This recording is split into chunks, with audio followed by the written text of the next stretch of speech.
Pernah bayangin gak sih, kita yang beli kopi aja bayar pajak 11%, tapi perusahaan besar di dunia malah bayar pajaknya super kecil, bahkan nyaris 0 rupiah. Pasti kalian mikir, ini mah kriminal, atau ini mah pasti ilegal. Plot twistnya, ini tuh 100% legal dan nggak ngelanggar hukum sama sekali. Kok bisa?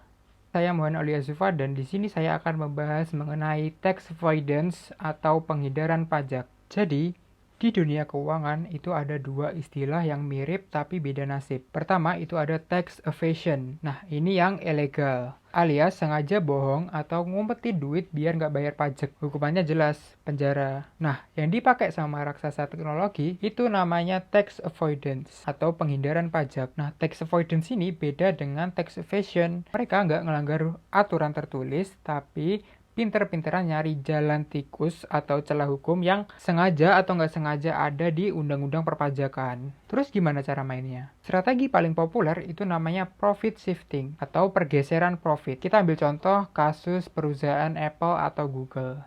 Nah, mereka ini punya aset digital atau hak paten software yang didaftarin di negara bagian pajak super rendah, misalnya Irlandia. Nah, tiap kali produk mereka laku di negara lain, keuntungan gedenya ini dialirin ke anak perusahaan yang di Irlandia tadi, lewat biaya royalti. Hasilnya, di negara asal penjualannya kelihatan kayak nggak untung gede, jadi pajaknya juga ikutan ciut. Berdasarkan riset ilmiah dari Fair Tax Foundation, geng raksasa teknologi yang sering disebut Silicon Six ini berhasil menghemat pajak dengan total yang nggak main-main, yaitu sekitar 155,3 miliar dolar Amerika Serikat dalam waktu 10 tahun aja. Lembaga International Action Aid juga sempat ngasih catatan kalau taktik pinter ini bikin banyak negara berkembang rugi besar karena potensi pendapatan pajak mereka malah menguap ke negara suaka pajak kayak ke Irlandia tadi. Secara hukum emang sah-sah aja, tapi kalau diulik dari sisi etika ekonomi, jelas ini nggak adil buat bisnis lokal atau UMKM yang taat bayar pajak. Kabar baiknya, sekarang banyak negara yang lagi kompak membuat aturan baru lewat OECD atau The Organization for Economic Cooperation and Development. Jadi biar ada pajak minimum global sebesar 15% buat memutus jalan tikus ini. Nah, menurut kalian aturan baru ini bakal mempan nggak buat nahan taktik mereka? Coba ketik opini kalian di kolom komentar. Itu saja penjelasan dari saya.